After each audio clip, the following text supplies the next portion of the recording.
음양 오행과 주요 그리고 명당 제29회 하나라의 후계와 멸망. 하나라의 후계. 자, 이제 하나라의 왕의 계승을 살펴보고 그곳에 등장하는 지명과 덕을 전도했다고 하는 제구에 대해 살펴봅시다. 하나라의 역대 군주 우. 하나라의 개국 군주로 요순 임금의 하나인 순왕으로부터 왕위를 물려받고 부자 상속제를 확립하였다. 개. 제후는 동쪽을 순행하다가 회개해서 세상을 떠났다. 천하는 이객에게 주어졌다. 3년상이 끝나자 이근 제우의 아들 개에게 양보하고 기산 남쪽으로 도망쳐 숨었다. 우의 아들 개는 현명하여 천하의 마음이 그에게로 돌아갔다. 우가 세상을 떠나면서 이객에게 주었지만 이건 우를 보존할 날이 얼마 되지 않아 천하가 미흡하게 여겼다. 그래서 제후가 모두 이걸 떠나 개에게 인사를 드리면서 우리의 군주 제후의 아들이십니다라고 했다. 그리하여 개가 마침내 천자 자리에 오르니 이가 하우 제게이다. 하우 제게는 우의 아들이다. 그 어머니는 도산씨의 딸이다. 유호씨가 복종하지 않자 개가 토벌에 나서 감에서 크게 싸웠다. 전쟁에 앞서 감수를 짓고 육경을 소집하여 경고했다. 개는 이렇게 말했다. 오 육군, 육군은 육가야 같습니다. 내 장수들이여, 내가 그대들에게 구한다. 유호씨가 힘으로 오행을 업신여기고 삼정호의 도리를 포기하니 하늘이 그 명을 끊으려 한다. 지금 내가 삼가 하늘의 벌을 함께 집행하고자 한다. 수레 왼쪽에 있는 병사는 적의 수레 왼쪽의 병사를, 오른쪽은 오른쪽을 공격하라. 그렇게 하지 않으면 명령에 불복종하는 것이다. 명령에 따르면 조상의 사당에서 상을 내리고 명에 따르지 않으면 사직에서 목을 베고 처자식들을 노예로 삼을 것이다. 마침내 유호씨를 멸망시키자 천하가 모두 인사를 올렸다. 차이나의 역사는 단군왕검의 특사 유호씨가 망하는 것으로 조작했습니다. 유호씨와 하우가 싸운 감지역을 살펴보겠습니다. 경상도 계령현의 군명을 청주 감문 감주라고 합니다. 충청도 청주의 군명을 청주 청천이라고 합니다. 경상도 계령과 충청도 청주는 청주의 군명이 중복되는 지명으로 이것이 감속성의 감주였던 것입니다. 금구와 김의 금주는 동일한 지명을 다르게 표시하는 방식입니다. 전라도 금구의 불어를 인용합니다. 금산사 모악산에 있는데 후백제 견훤이 장군한 것이다. 금주에 있는 산이 금산입니다. 이 고개시에 청구의 봄이 오니 해는 중천에 오르고 좋은 경치 구경은 농사철 아니 때가 좋아라라고 했습니다. 전라도 금구에 있는 금산 지역을 청구라고 합니다. 금의 지명은 금강산 지역이라고 했습니다. 금산이 바로 금강산입니다. 청주가 군명인 경상도 계령현의 산청과 산수를 인용합니다. 아주 재미있는 내용이 등장합니다. 감문산 현해북쪽 1위에 있으며 진산이다. 감문산 일명 성황산이라고도 하는데 북쪽으로 1위이다. 계림사가 있다. 감문산에 계림사가 있었다고 합니다. 계림이란 경주의 군명으로 감문산을 사이에 두고 감주인 청주 가까이 천왕님이 계셨던 경주가 위치되어 있었습니다. 단군 왕검의 유호씨와 하우의 아들 개가 관정지역에서 충돌했던 것입니다. 태강 고분 죽서 기본에 의하면 진심으로 도읍을 정했다고 합니다. 우왕의 손자이지만 우왕과는 달리 사체에만 힘을 써 백성의 신망을 잃었다. 태강의 부하들과 사냥을 나간 사이 하나라의 제후였던 유궁의 후예라는 자가 반역하여 도성을 점령하였다. 태강은 몸을 피하여 주변의 제후들에게 원조를 요청하였으나 모두 거절당하고 쫓기는 인생을 살다가 죽는다. 중광 태강의 동생으로 후예에 의해 왕으로 옹립되었다. 그러나 후예 왕을 권력 다툼 끝에 왕위에서 쫓겨난다. 상 중광의 아들로 중광이 죽은 후 제구에서 하나라의 유신들에게 왕으로 옹립된다. 그러나 후예의 토벌로 송이 포위되었을 때 자살한다. 후예 원래는 하나라의 제후로 궁술의 명인이었다.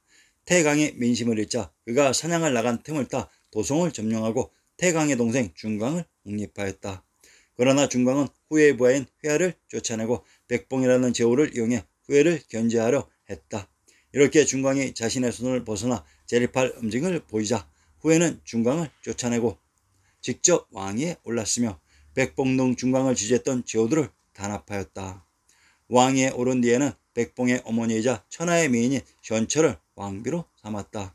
현철은 아들의 원수를 갚기 위해 야신가인 한착을 끌어들였다. 현철은 한착과 정을 통해 계획을 세웠고 자신의 세상이라고 넋을 놓고 있던 후예를 죽이고 한착을 왕으로 세웠다. 한착, 원래는 후예의 부하이나 후예가 왕이 된 후 정사를 돌보지 않고 문란한 생활에 빠져 있는 것을 보고 현초와 공모하여 후예를 죽이고 스스로 왕위에 올랐다. 20여 년을 다스렸으나 상의 아들인 소강에게 살해당한다. 상이 왕으로 옹립된 제구의 지명을 밝혀봅시다. 동문선 17권에 나오는 설장수의 고추가뭉이라는 시입니다. 조선의 개국공신으로 날리던 사람입니다. 고용감 및 예조 창평고을, 용호대 앞에 옛날 황제의 소울, 한밤중 서늘한 바람이 가죽 장막에 불고 한 잔 맑은 이슬이 금경에서 나왔구나. 삼천 무사들의 호위도 장에서 쉬고 16 천마도 성미에 담아졌네. 말리 밖에 와서 행락하던 거 슬퍼하노니 빈성엔 연기만 자오 불조차 휘들었구나. 조선의 개국으로 고려의 수도가 황폐화되어 있는 것을 보고 그 감흥을 읊었습니다. 그 수도에 가장 유명했던 두 지명을 읊고 있는데 묘하게도 고용관과 용호대입니다. 고용관 및 예전 창평고을, 용호대 앞에 옛날 황제의 서울 재경. 고려의 수도가 있었던 봉주에 고용관 및 용호대 앞에 창평고을을 재경이라고 합니다. 재경과 재구는 동일한 지명을 다르게 표시하는 방식으로 창평의 지명을 살펴봅시다. 이곳 창평고을이 과연 어디일까요? 고려 만력, 고려의 수도는 개경이 아닌 관중의 봉주였습니다. 전라도 창평의 군명을 굴지, 기양, 명양, 명평이라고 합니다. 이 중 굴지의 지명을 분석해 봅시다. 창평의 군명 굴지는 고죽국과 동일한 지명이며 창평과 창원은 또한 동일한 지역 지명입니다. 경상도 창원의 군명을 굴자, 의안, 의창, 회산, 골포, 회원, 환주라고 합니다. 창원의 군명 굴자는 창평의 군명 굴지와 동일한 고죽국의 지명으로 경상도 창원의 제용을 인용합니다. 이첨의 시에 철옹성의 먼지이니 북이 울리고 바다 하늘에 비오니 깃발이 젖는다라고 했습니다. 제경인 창평 창원에 등장한 철옹성이란 철국에 있었던 제왕인 황제의 성 금성이 됩니다. 상이 황제로 옹립된 제구가 삼제가 계셨던 관중이었습니다. 소강, 상이 죽었을 때 임신한 상태였던 상의 왕비는 자신의 친정인 유잉으로 피신하여 아들을 낳았으니 이가 바로 소강이다. 소강은 아직 남아있었던 한나라의 유신들에게 보살핌을 받았으며 성인이 되고 나서 군사를 일으켜 한착을 죽이고 한나라의 왕실을 복구한다. 그 이후 저, 괴, 망, 설, 불강, 경, 근을 거쳐 공갑에 이릅니다. 공갑, 재근이 세상을 뜨자 제불왕의 아들 제공갑이 즉위하니 이가 제공갑이다. 제공갑이 들어서서는 귀신을 좋아하고 음란함을 일삼았다. 하우씨의 덕이 쇠하고 제후들이 배반했다. 하늘이 암수 한 마리씩 용 2마리를 내려보냈다. 공갑이 용을 먹일 줄 몰랐고 또 용을 기르는 환용씨도 구하지 못했다. 도당씨가 쇠퇴한 뒤 그 후손에 유르라는 자가 있었는데 환용씨에게서 용을 기르는 법을 배워 공갑 임금을 섬겼다.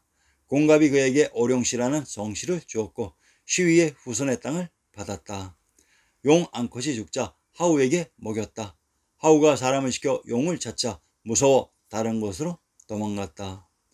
이후 고, 발을 거쳐 한나라 마지막 왕 걸에 이릅니다.